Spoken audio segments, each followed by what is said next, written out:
All right, so what we're looking at is a zombie snail, all right? So I know we've hit the parasite concept over the head a little bit over the past episodes. We pull up a lot of these videos, but what this is it's another parasite, and it took over a snail, and what it's doing is it's mimicking a caterpillar so that a bird will come down and eat the snail with the parasite in it. Oh my gosh. So that it can get into the bird's intestines and like spread. Wait, so what is it doing? So It's this, trying the to make it- snail doesn't actually look like that on the top there. It's like, that's the parasite, like trying to Oh. simulate what a caterpillar looks like when it's crawling, so that the bird will swoop down and eat it up. Wow. So wild. So is the parasite like a worm, or is it like, is that like the parasite that we see inside of it, or is it manipulating the snail to look like that? Not 100% sure. Might say on this article here. Look at that. Oh my dude. gosh, that's so crazy. wild. All right, so It pulsates.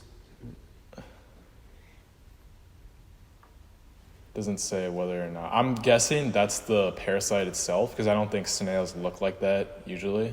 I could be wrong, No, I don't think so either. but in any case, it's just another reminder of how like wild evolution is, that I could like shape a parasite to know what a caterpillar looks like. Caleb, how do I go back to the? Okay, here we go. Other clip I had that's pretty wild is this clip right here. So these guys, shit. Everybody vote Andrew Myers for Whoa, we don't do free advertising around here. Wait, All right, so these guys are just like, what's up? You're trying to just get rid of the ad. I'm just magic like that. That's sick. So these guys are just casually just like canoeing on a lake, Yeah. and this is like a relatively rare occurrence in nature. Loch Ness Monster? No, it's called murmurations, all right? Whoa. Oh, these birds. Yeah, but look at Oh my gosh. it literally looks like art what they do. That is It wild. almost looks like a tornado, but like they make like these weird shapes that just like is so trippy. Hold on, let me find it. Is this like some sort of mating ritual or something? Like look at that. It literally looks That like looks so cool. like water or What like is that mating ritual? so. Dude, that looks I like have no idea why they do it, but it's just kind of like a rainbow or like a nice nature scene. Like it's just like something that you look at. It's just like there's no real like purpose for that. It seems like it's just like some nice feature. how do they like know where to go? Like, you know what I mean? Like, Yeah. is there somebody in the front just like leading the pack? Or is it just some sort of like instinction? Look at that, dude. That's so wild. Because to me, there's no way you can like think that like fast enough to like stay in the pack like that. It looks coordinated. Yeah. It looks like it's like some like play where like the actors have a script that they're running. Yeah. That's so wild. I have no idea why. It's called a murmuration. Are starlings like younger birds? No, they're just. It's a type of bird. I watched a video, I don't remember what it's. It might have been some sort of hunting thing where they're like flying through there just capturing all the birds. You guys got anything you want to bring up? No? No. All right, I'll take it. I was reading this article, all right? NPR, pretty reputable. This just happened in like the last couple of weeks. So what these scientists did is they took human brain cells and they put them in a lab dish and they hooked them up electrically to a Pong game. And they were able to teach the isolated brain cells to get relatively good at the ping pong game, to the point where their win rate was somewhere around 50% or higher. Like just like an isolated batch of neurons. So like we could go into like how they do this, but Yeah. like this in and of itself is wild. But they also did this for mouse neurons. and like the mouse neurons weren't as good. So like there was something about like human neurons that like isolated they're more intelligent than other animals. But so they go into like their operations, like how they did this. Obviously like the neurons can't see the screen. So the way they did this is like they hooked them up so that the neurons would have some sort of like electric input that they could send to the neuron like software of the game, and then like they gave feedback for how they performed in the Pong game. Oh. So it gets like obviously it gets pretty technical, but the takeaway Did it is like that send off dopamine when it won? Oh, so that would make sense. it says they motivated the cells using electrical stimulation, a nicely organized burst of electrical activity if they got it right. When they got it wrong, the result was a chaotic stream of white noise. So basically, the incentive was that if they perform well, then it's like organized electronic stimulation. If it's not, then they get like this random stream. Which is chaos, which is not. So it's like these neurons are aligning themselves with organization patterns, which is, it's wild that like, I don't even know where to start with that. Like there's just so many like, why would they align themselves with organization? What are like the implications of intelligence if you could just isolate neurons without any sort of human consciousness or goal? It seems like these neurons have like goals of their own. Yeah, that's weird. Yeah, when you have like because I assume it's in like a petri dish or something that they have the neurons. Yeah, right? it's in a dish. So how are they like keeping those alive? Because are they just like, because if you just take like a bunch of brain cells like out of somebody, do they just live? Or like how does that work? I have no idea. That's getting a little too neuroscientific for me, but I think the crazy thing about all this and what we've been going over in psych recently is just the plasticity of life is so incredible. And life also wants order rather than chaos. So like there's this example that we looked at where this girl was getting a bunch of seizures all the time. And so what they did was they literally took out the right hemisphere of her brain. Like literally the whole thing. And then she was fine. Because the other half of her brain just learned to do all the functions that the right half used to do. So it just took on the extra roles. And so like these neurons obviously weren't, if they were in a human brain, they were like designed to play Pong. They were probably some sort of like frontal cortex neurons. Yeah. But then they, because of the stimulation that they were given, and because they're so plastic, they were able to move towards that evolution of being able to play Pong. Well, I feel like all neurons in the brain would be like kind of like generally the same. Would be my yeah, maybe it's like stem cells where you take like cells from kind of Like- any part of the like- body. the purpose of each section, because you know there's like, I don't even know the parts, but like the frontal part of the brain, and then there's like whatever the parts in the back. I feel like they're all made of the same type of neurons, but just like they've just been like developed a different way.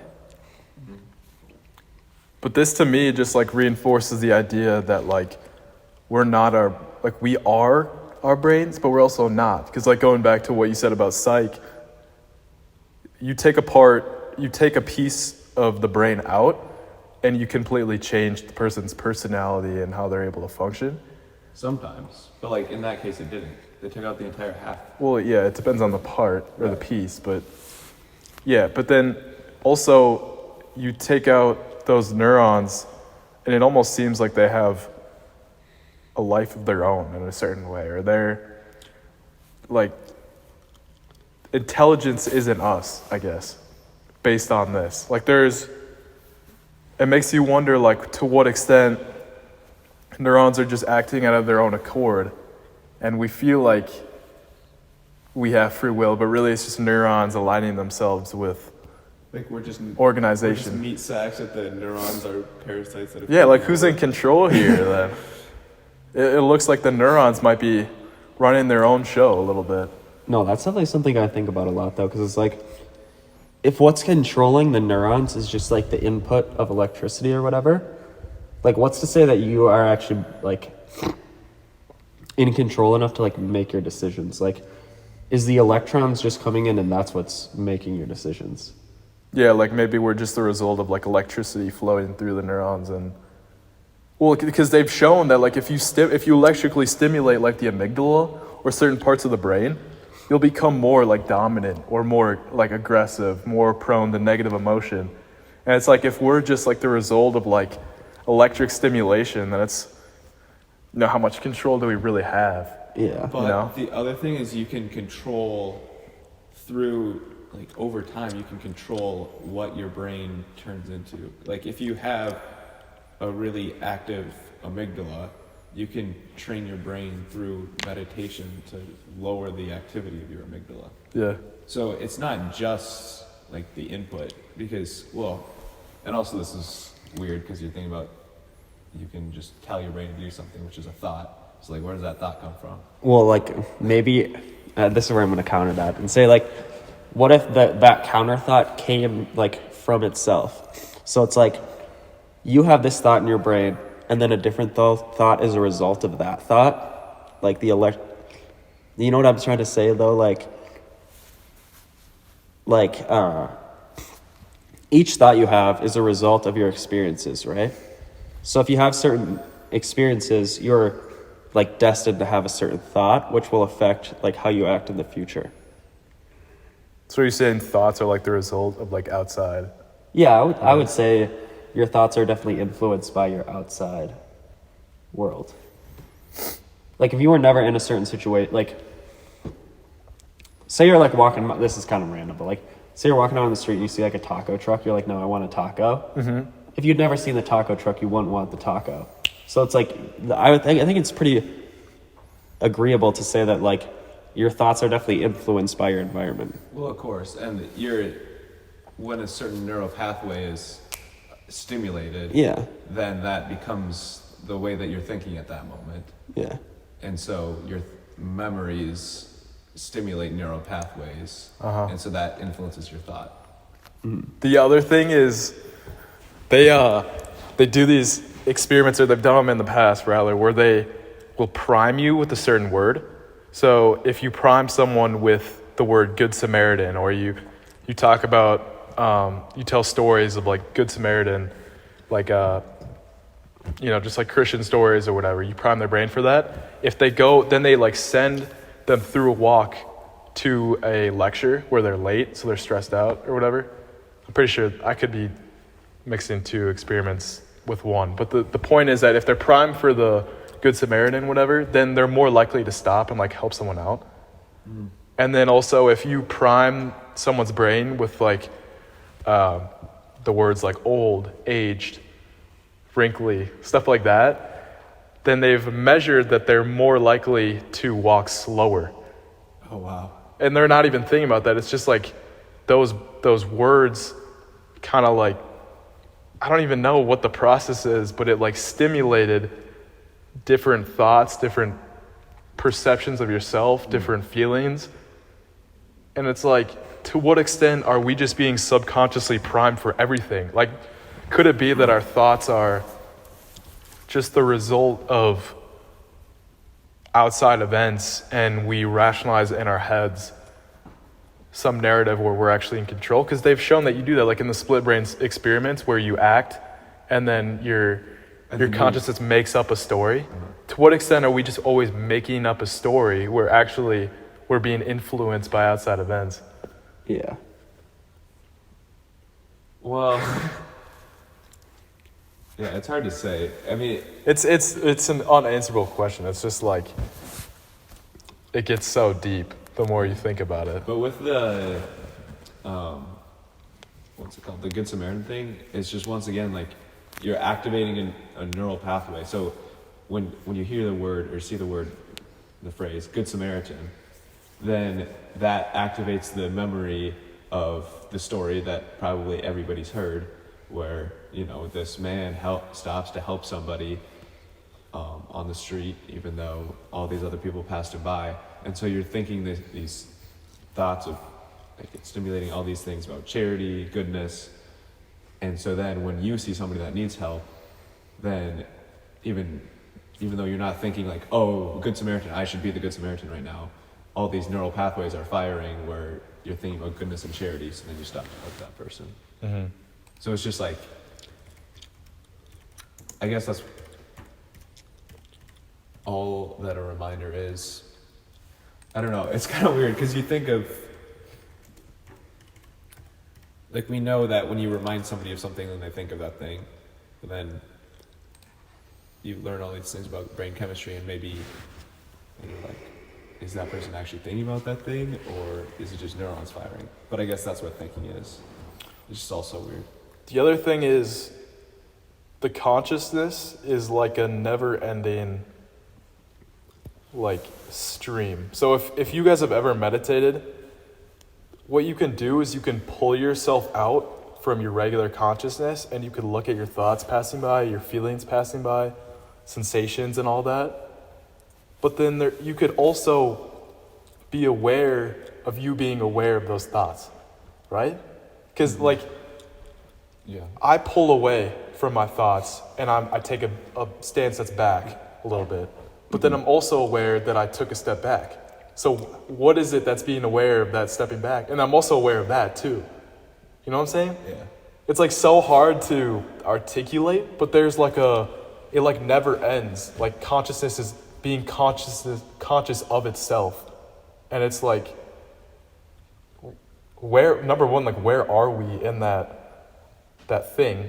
And also like how far back does it go?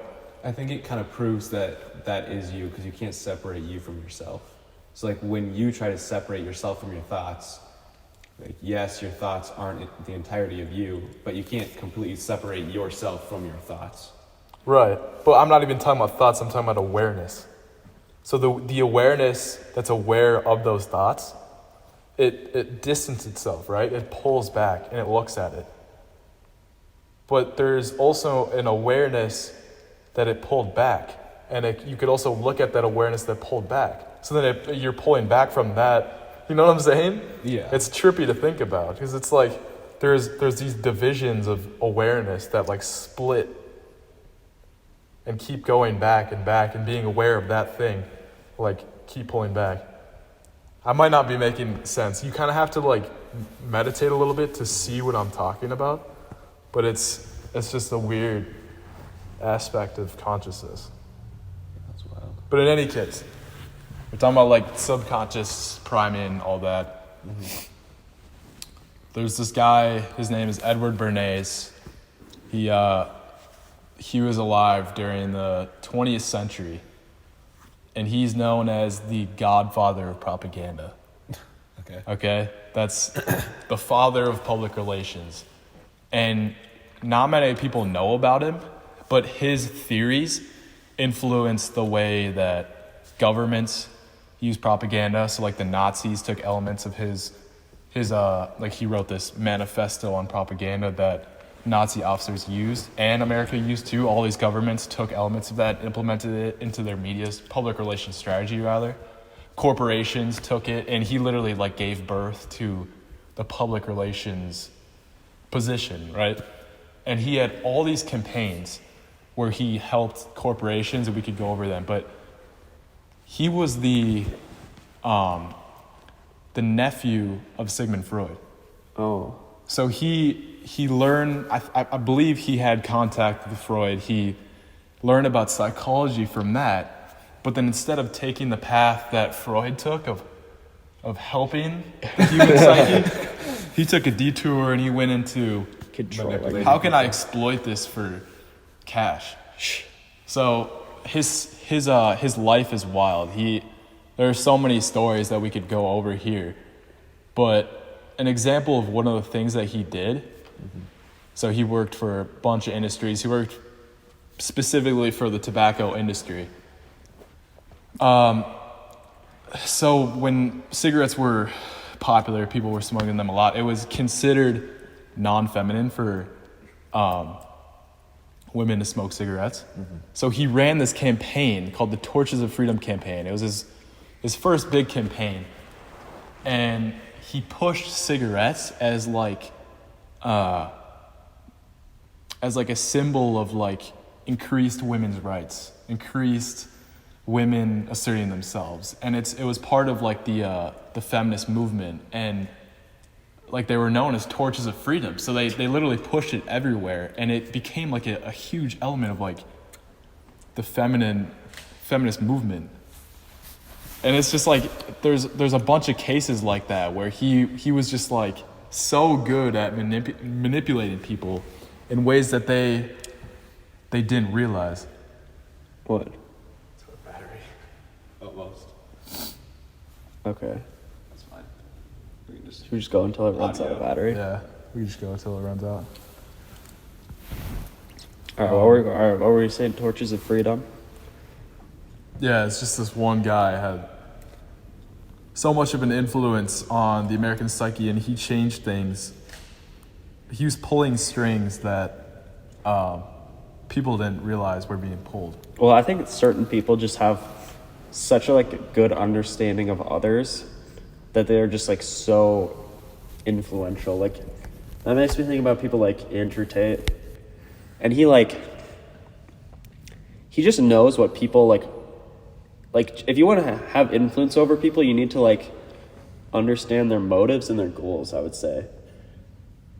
And like this is just like this person had an understanding of like women wanting rights, and even though like cigarettes shouldn't necessarily like be a symbol of that, he like turned it into that.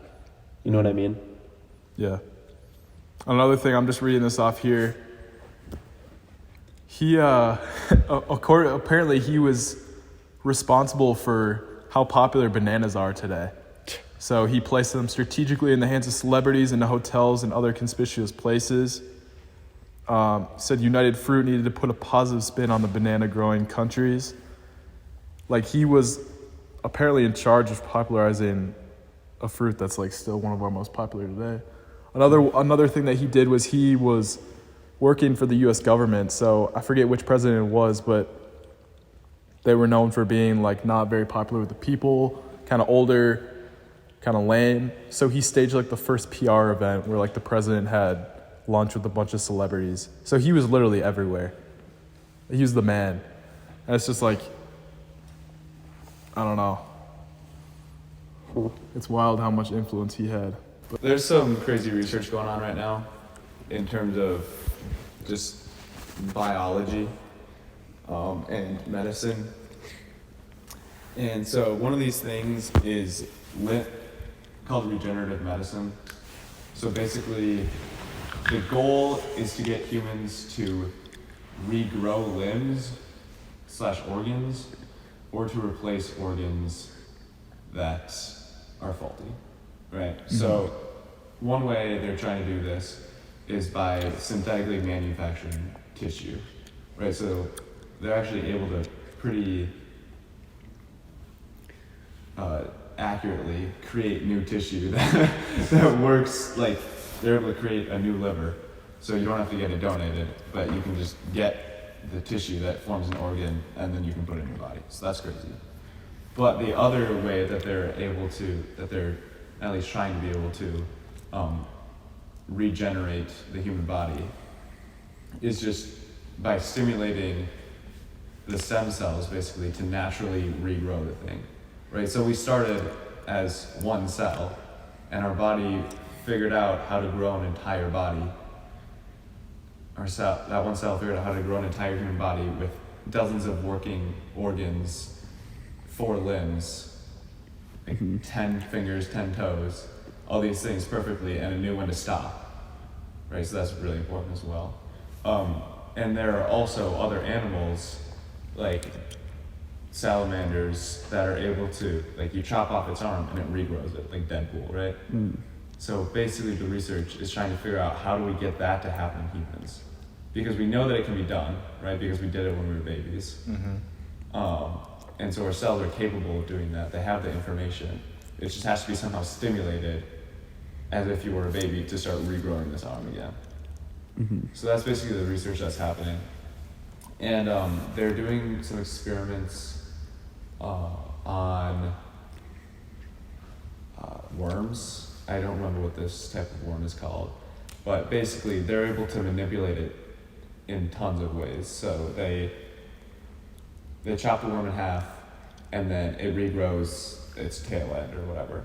But they can also chop it in half, and then they can say, all right, now they can manipulate the DNA to say, instead of growing another tail, just grow another head. So now it has 2 heads, one on each side, and then they chop that in half again, and they don't change anything, and most of the time it'll create another worm with 2 heads, which is just absolutely Whoa. crazy. So what do you think about the ability to like regrow human body parts? Do you think that's coming in the future? I definitely think it's coming. But that's also just because I'm generally optimistic about the things that we're able to do. Mm-hmm. Just given, like, if you look back, like, 100 years, what we were, like, dude, like, the technology that we've been able to get in, like, such a relatively short period of time makes me generally optimistic about everything that we do. But also, like, that would revolutionize, like, so many people's lives if you're just able to, like, grow back a limb. Mm-hmm. Or an organ. I feel Yeah. like it would be more difficult to grow back an organ. Because an organ, it's like different types of cells. Mm-hmm. But I feel like a limb is like the same, like your arm cells are the same as your leg cells, but then like liver cells are way different than like your pancreas or whatever. So I feel like that's harder to like regrow. Because with the process for regrowing, is it like you just take stem cells and you try to like send it the right like signal molecules or whatever to like get it to start growing a certain way, or is it like? Yeah, so I think basically they just take wherever it stops. Like if your organ is cut off like right at the entry point to the kidney, and then the kidney's not there anymore or whatever. Mm-hmm. Then I think basically they just take the cells at the entry point and try to stimulate them to start regrowing, because they have the ability to do that. Like every cell can basically It has have instructions for whatever every. function. Yeah. And so I think that's the goal. Here's the deeper question that this makes me think of you know how they found Velcro from that. There's like a specific plant that uses that Velcro technology. Yeah, the birds. And then here, like, it seems like, I could be wrong, but they're like looking to those like worms that like regrow themselves for like instruction on how to proceed, on how to do this.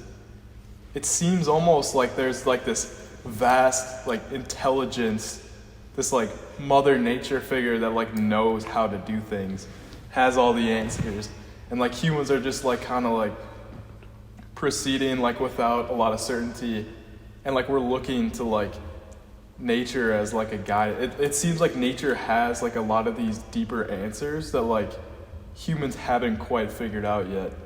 And also kind of it makes me think that like, I don't know, a lot of times we treat nature as like something that we've conquered, right? That it used to be like, we used to be hunter-gatherers, just kind of like living in nature, just kind of like battling it off, like feeling like we're nothing. Now we've gained technology, we've domesticated animals, we cut down forests, now we're kind of like the lord of nature, like we've got it like handled rather. I think like it's got more answers than we make it out to have. Don't you think? Well, I would say that we have like, we had the technology to like quote unquote conquer it, if that's what you want to say, but like there's still so much about it like that we don't like understand about how just like even like basic like life stuff, like how like there'll be like pandemics and such, and we still can't like, there'll be like little things that we don't understand that are just like can still like dominate us, if that makes sense. I feel like the prevailing view, though, like right now at least, is that like nature is something that we've kind of like dominated a little bit, but I think in reality, like it's bigger than that, and it's more deeper than that. It's almost like kind of mystical, like how it works and everything that it knows. I think it's kind of cool that science is like setting out, and like it's almost kind of like a discovery process about like the answers that are like embedded deep in nature that we have to like go and uncover. I just think it's cool when you phrase it that way. Yeah, I really like that idea, and here's what I think is nature reveals God. Because You always do this. I always always do do this. this, but I think it's true. Because here's the thing. So if we Not You just funny. have one podcast about going into religion. but if you want to discover who God is, you would want to look at his creation. Yeah. And if you believe that God created everything, Mhm. then you believe that there's this divine order to it, and also that that he has put everything there for a reason, and a big part of that reason might be so that we can discover, for one, him through his creation, and two, the ways in order that will help human civilization, right? Like, that's what you were saying with the big Mother Nature thing that gives us Mhm. this way to know things or to discover things. Well, here's the thing, like, I'm not gonna dive into religion here, but like, I think there is merit in assigning a sort of like character like that we revere to nature, and like, you see it in Native American societies that they used to, like animism, like they worship like nature and like that outside being that controls nature. You see it in Taoism, where you have the Tao, which is like the divine order of all things, that essence of the universe that is responsible for the harmony in nature. I don't necessarily, I'm agnostic about whether or not that's an actual figure or deity or character, but I think putting on that mindset and looking at things through that lens of like, there's something mystical and universal about the outside world that we can't control. That like we go back to like that philosophy of like accepting things that you don't control and all that sort of stuff. I think it's a cool mindset to have, and if more people have that mindset, we might not be dealing with the issues of climate change and like the ramifications of disrespecting nature, of problems we're having with extinction, all that stuff. Like, it might be a better world if more people put on that mindset. Yeah, I think one thing that is like definitely positive about that is, like, if you look at like people being like ungrateful, like if you go back, say, look at like Native Americans, like, I mean, they have so much respect for nature because it does provide everything that you need to survive and flourish. But then you have people like the development of things like agriculture and like domestication of animals, and they think like, hey, we don't need to deal with all this chaos. It's like the people searching for order, and that's why they saw nature and like the wild as like the unknown, and they're just trying to create their like safe place without all that chaos. Yeah, and what you're saying about humans trying to dominate nature, I think most of that comes from Christianity, or Judaism, where in Genesis it says, have dominion over the beasts of the air and the fish of the sea, or the beasts of the land and the flying, whatever. Anyway, have dominion over the earth and the animals. And I think that you're right in saying that that's not exactly, well, I think that people have been interpreting that wrong, thinking that you should just like have dominion over it in terms of like destroying it and controlling it completely. But I think what that should mean to people having dominion over the world is having dominion in the sense that you are the good, like you are meant to be an image of God to the world. Let me back up. Okay, so dominion means lordship, right? And so in Genesis it also says you are made in the image and likeness of God. Okay, and then he says have dominion over the world. Mm-hmm. So then what that means is that you are supposed to have dominion over the world in the same way that God has dominion over us. And how does a Christian believe that God has dominion over us? Well, a Christian believes that God is the ultimate good, right? So he wills the good of us. So when we have dominion over the world, it means that we should will the good of the world and also understand that God has given it to us in a way that it is beneficial so that we can learn from. What does will the good mean?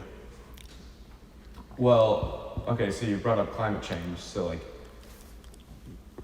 will the good in a way that the world can last for as long as possible and not deplete its resources, but rather work towards a way that like, we can be in harmony with nature, I guess. Gotcha.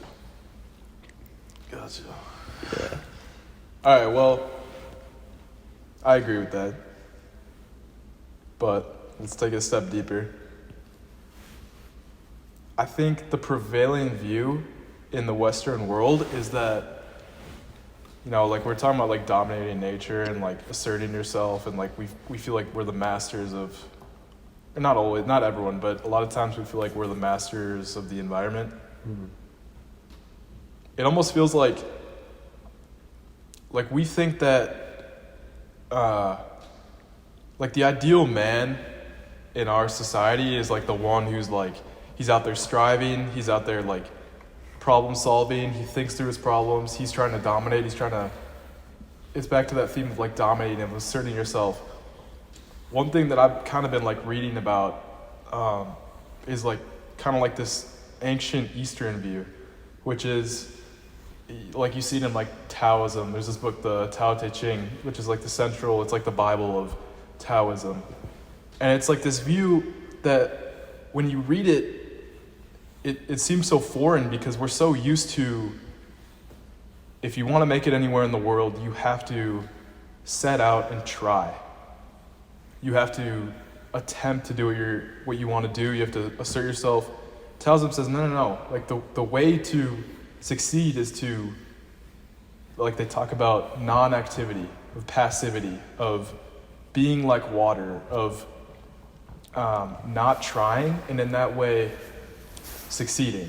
So it's this idea of like, you see it in like getting in the flow, where a lot of times, I don't know about you guys, but for me, the times that I perform best is a lot of times when I'm not really trying. I'm kind of just like reacting, and like in sports, the more you try, the more you think through what you're about to do, the less able you are to perform. In conversation, the more you try to think about what you're going to say, like I'm not thinking about what I'm saying right now. I'm just kind of like, I'm in the flow. It's just kind of coming out.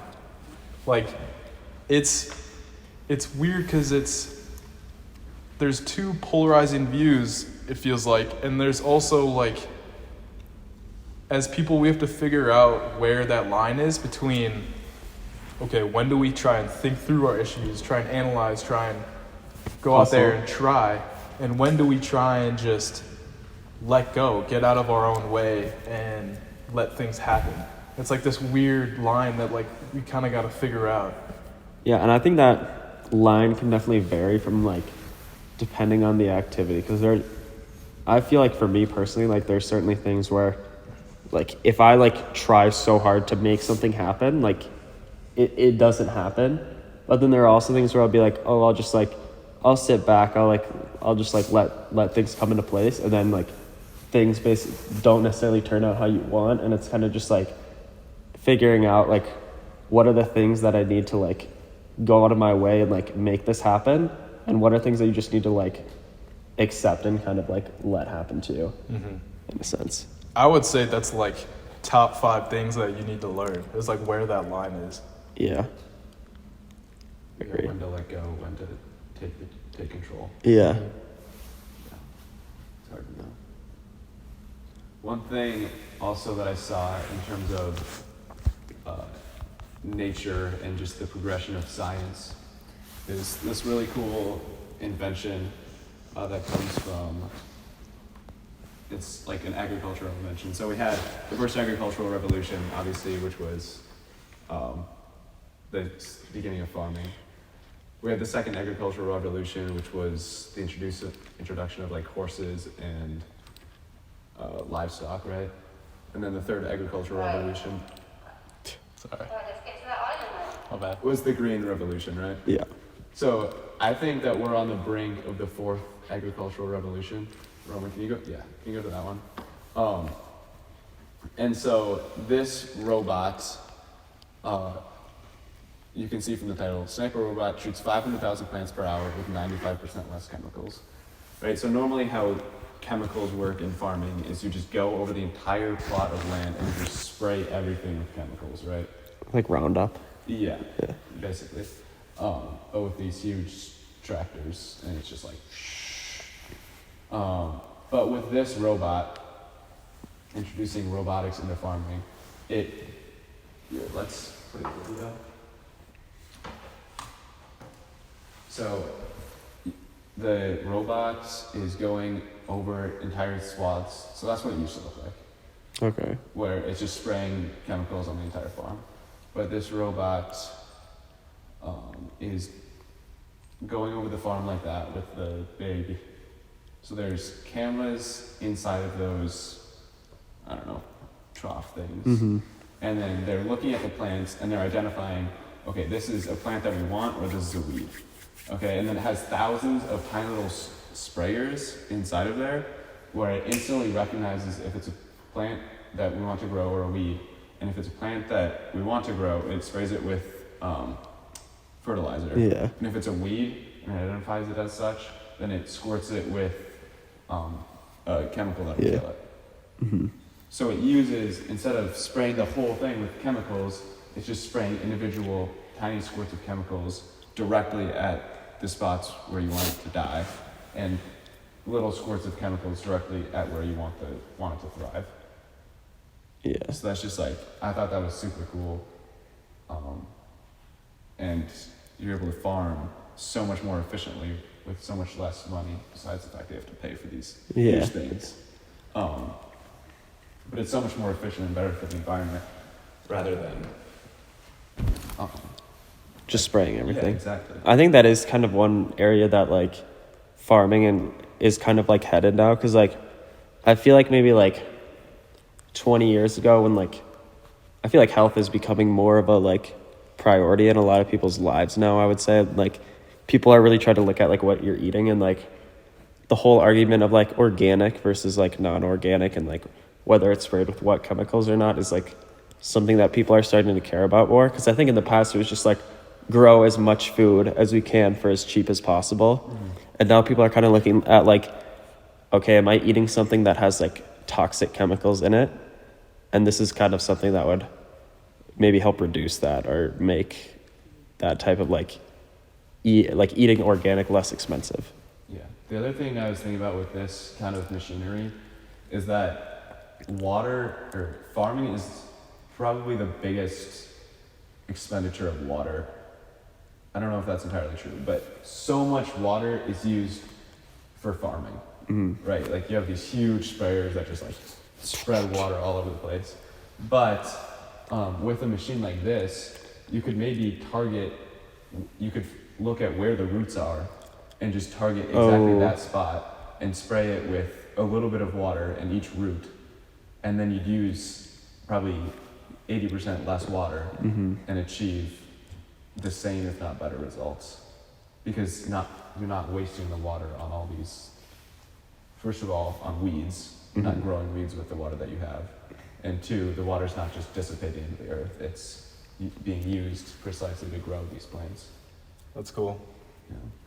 So I don't know if that's coming, but Is this AI? is this? Yeah, I think it is. They talked about how they're training the AI to be able to recognize whether it's a plant or whether weed. it's a plant or a weed, and then through that, then they're learning how to, So, introducing AI into farming. Pretty cool. Did you guys see the Joe Rogan, Steve Jobs AI thing that just came out? No.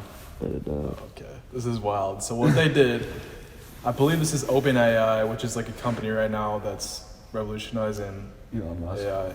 No, I don't think it's Elon Musk, but it's like the top AI company right now. What they did was they took this AI software, whatever, They scraped all of the clips of Joe Rogan on the internet. Did the same thing for Steve Jobs. Created two artificially intelligent characters for both of them. Oh my god. And then set them against each other and had a conversation. Bro, like. Oh my god, that's So, gotta be so entertaining. Let's pull it up, because I think they've had this before. Like, have you guys seen the clip of Joe Rogan talking about, like, it was artificially generated? It kind of sounds like him, but it also sounds kind of robotic. It's like, all right, that's kind of cool, but like, you can tell it's fake. Yeah. This one, dude, like, you can't tell it's fake, except when they go, like, there are some things where it's like, okay, like, he probably wouldn't say that. That seems a little off. That seems a little robotic. But you listen to this, and like, it feels like Steve Jobs is here, which the implications of that are, what if in the future, like, you have all this footage of your mom and she passed away years ago, but you can have a conversation with her based on, like, they're able to scrape all of, like, her thinking, her opinions, what she would say in any situation, and then you can have a conversation with her as if she were here. Yeah, like, it just, people, like, this is a version of immortality, dude. Like, imagine, people always, like, one thing I've thought about is, what if Aristotle was, we talk about Aristotle, what if he was here today? Like, what would he say about our society? Well, what if we can, like, bring him back based on, like, his thinking? What if we have some algorithm to calculate his philosophy on life? Or, like, in the future, like, people who have existed today, like Elon Musk, once he dies, if we have enough footage of him, if we can compile a character of him and talk with him, it's About wild. modern problems. Let's pull up this interview. We've been talking for the last like 20 years about downloading your Consciousness. consciousness onto a computer, and this is seeming to say like maybe that's not even necessary because we already have so much information that we know how you think without even having downloaded it. Yeah. Which is wild. So I welcome my friend, who's difficult to describe. I'm fascinated by him, and I hope you'll be too. And he is weird and really, and sometimes totally insufferable. Okay. But my guest today has made some of the great technological products of our age. Okay, so that's like the He's introduction. always pushing the envelope, became even more famous for making it say his name. So yeah. So super psyched about having him in the house. Without further ado, my friend who's difficult to describe and wonderful, and I'm so grateful he came on the show. How's it going? Good to see you, buddy. It's been a long time since I've been on the show. I've missed this. It's always fun. How's it going? Come on, tell me about jobs.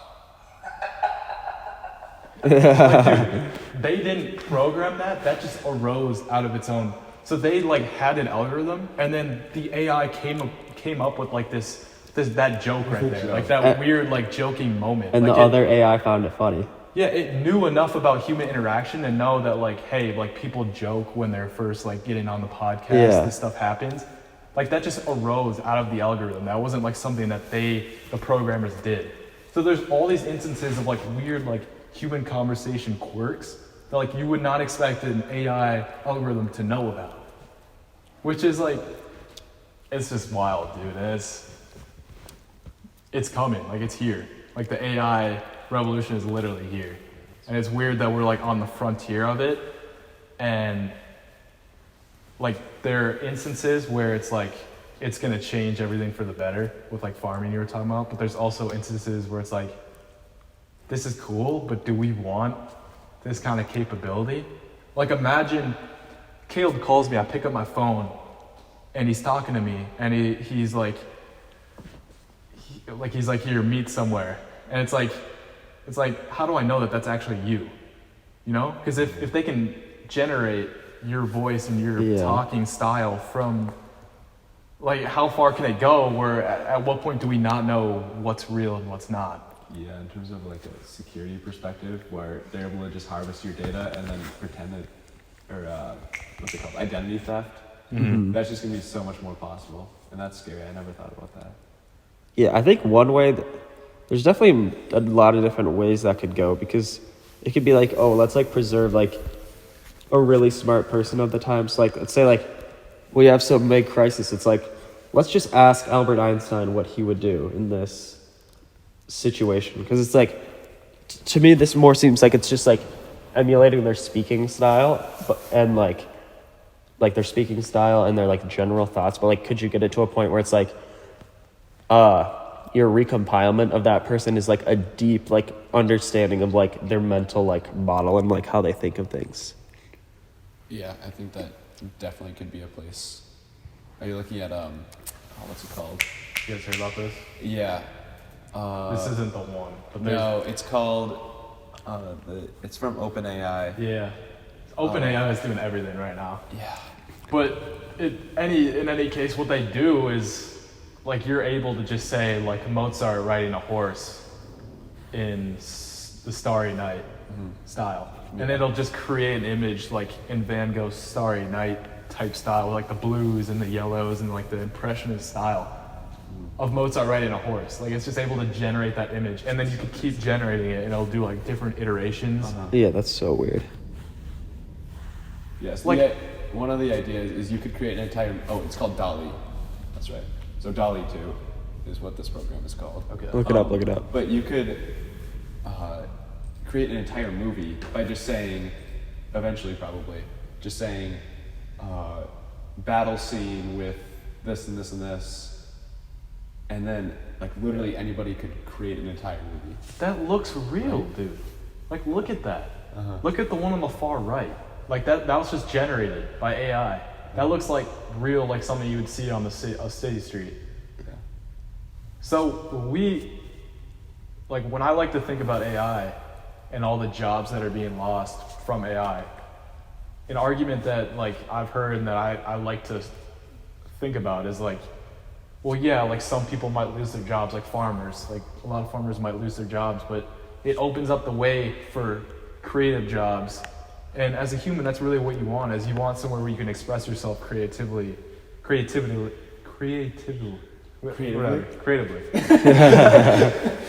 In your job, and that's like the end goal. Like, I feel like that's kind of what we want as humans. What do you think? But this is like some sort of creative expression. This is like traditionally what like artists do, is like create different images. Like, there's this, and then there's also, have you guys seen the AI generated writing bots? No. Oh, I think I have. Where you like write a script of a movie with the AI. So there's this guy I follow on Twitter, and he creates like really good content. And all of a sudden, out of nowhere, he goes, the past couple of threads that I posted have been AI generated. So he didn't write those. He inputted like a bunch of different things that he wanted with the writing, and the AI generated it. And then he posted it, and it got like a ton of likes. It like went viral, or whatever. It's like everyone's like, No one can even tell. that's great content. No one could tell. That was AI generated. Like, that's, we think that like writing is like this creative expression that comes from the soul. Same with like painting. But it's like, dude, like the AI is able to do that too. So at what point are we just gonna have nothing to do? I don't know. Well, it is like, it does beg the question, like, what is the difference between this and like art that a human makes? Like, is there like a genuine value behind like something being made by a human? Like, does that make something more like attractive to humans? You know what I mean? Yeah, that's an interesting question, because humans appreciate art and beauty, and that's something we've talked about before, and we're not 100% sure why.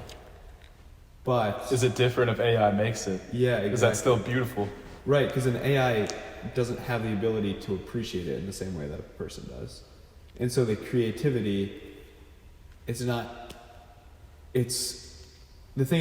actually creative. It's just taking stuff from like all the information that it's gathered and combining it into one thing. But is that what human creativity is? Yeah, too? It's dude. Like, because our art is just like the synthesis of our everything we've experienced. Like the Goya paintings, those are just like a synthesis of his feelings, his thoughts, the people around him, all that stuff. But it's also a representation of himself, like his thoughts that are really coming out onto the painting, and his unique human experiences. And AI doesn't have really unique human experiences. It has the experiences of the entire human race that are on the internet. Mm-hmm. but it doesn't have the same kind of unique experience that would be able to show itself forth in an image that a human does. So like an AI, you can say generate it in the Goya style, and it'll create this dark, disturbing thing. But you also know that it's not because the AI has gone through something dark and disturbing that it produced that. It's just because you told it to do it in the Goya style. So because art comes from human experience, that's a core element of beauty, we would argue then, right? I think so. Because the second we see that something is AI generated, it kind of like lessens its meaning, right? Yeah. Well, yeah, I would say that like one thing that kind of brings up is like if you see two similar things, the AI like you typed in the words and the AI generated it in like 5 seconds, versus like a painting that like an artist spent like months on, maybe like there's gonna be like an inherent attractiveness to the one that the person spent like hard work and like lots of time on. And I think that's one thing that like the AI doesn't have, is it like because it can make stuff like that so easily, like it makes it less impressive. Yeah, we're attracted to the passion of the artist, Yeah. but the AI doesn't have that at all. It's just computed. So do you guys think that the modern artist will be able to survive against AI competition? I mean, I don't know. Because as a society we tend to favor the methods of scaling, of efficiency, of productivity, as opposed to the methods of like genuine like passion, and that's why we turned away from artisan work and we turned to industrial manufacturing because it's more efficient. So I can see AI maybe having the upper hand here. So then it begs the question as to what does that mean for human expression? Well, I feel like art is a realm where people care less so about efficiency It's true. than and like profits. Like most artists aren't necessarily creating their art to like turn a huge profit or like be famous. It's more like they're just like have a genuine interest in like expressing themselves. And I think when people are looking to buy art, they're not going to buy something that's like, I don't know. I feel like I personally would be more attracted to something that someone put genuine hard work on. But how do you determine? Yeah, I guess if I can't tell that it's an AI or a human that made it and they just market it as, oh, this is like a genuine painter made this, then yeah, I think that's something where AI could like take hold. Also, if you expand art to include movies, like the movie industry these days is like super. You're just cranking out movies, and all you're trying to do is make money for a lot of people, at least like Disney, Marvel. Yeah. And quite honestly, could AI make some better movies than Marvel's been putting out recently? Probably. So like, I think that's definitely a use that could come in the future. But at the same time, there are some stories, there are some things that when you watch a really, really good movie, you're like, wow. That you can tell that a person poured his heart and soul into that movie and created a story. You appreciate the craft. You appreciate the craft, you appreciate the story, you appreciate how human it is. And well, Does that go away? does that go away? And also, is it possible for an AI to replicate that? It seems like it might be at this point, which is crazy to think about. But maybe it's not. I don't know, but I feel like it would actually maybe be possible because, like, if you put an AI through the same experiences as that human, like, would it be able to, like, make those ideas come together in the same way if it were advanced enough? Oh yeah, that's an interesting thought. Not giving an AI the entire breadth of the internet to pull ideas from, but just giving it The experiences of one person. Like, what would that AI be able to do? Would it, like, come up with would it use the ideas in the same way as the human? Yeah, that's super interesting. Well, in a way, that's what they were doing with the Joe Rogan interview. So then it becomes, is that actually Joe Rogan, or is that like a characterization of him? How do we, because we don't know if that was actually something that he would say. Well, yeah, it's a characterization because not everything that he's ever thought has gone on his podcast, right? Yeah, I would agree. There's so much that is on his podcast because he's done thousands of episodes, and he's had so many guests, so he's had the experience, or he's had the ability to express his thoughts in so many ways. But there are also so many things that he's learned, experienced, and thought throughout his life that just aren't on the podcast. Mm-hmm. And if the AI is only drawing from the podcast, then obviously it's not going to be a full representation of him. Because every single podcast, it's not like he's just the formula. He's actually, every time he records a podcast, he's thinking something new and putting it out there. And it's not just based on the podcasts that he's already done. It's also based on all these other things that affect this new one. So that's not Joe Rogan that's in the AI. It's a characterization of him. Well, then it gets down to how good is the algorithm for predicting his inner life, and how do you know that? Well, I think that's not even more so about the algorithm. That's just more about how similar is his podcast to his real life. Yeah. Well, but what if, like, well, okay, so have you guys seen the Black Mirror episode where it's like you have a chip in your, because like the Elon Musk thing where it's like he's trying to insert a chip into your brain? Mm-hmm. What if that captures some element of your inner life where then you are able to grasp their thoughts, Where it like sends every thought to the chip. yeah, or if it's just able to encapsulate your inner essence. Like, I don't know how you would even categorize that, but if it was able to grasp that in some way where you don't have to articulate it necessarily, then I feel like that would be better able to create like an image of you that's actually closer to the real thing. It's interesting. All right, fellas, I think we're at an hour. Yeah, we are. We'll call it there. Solid episode. All right, see you next time.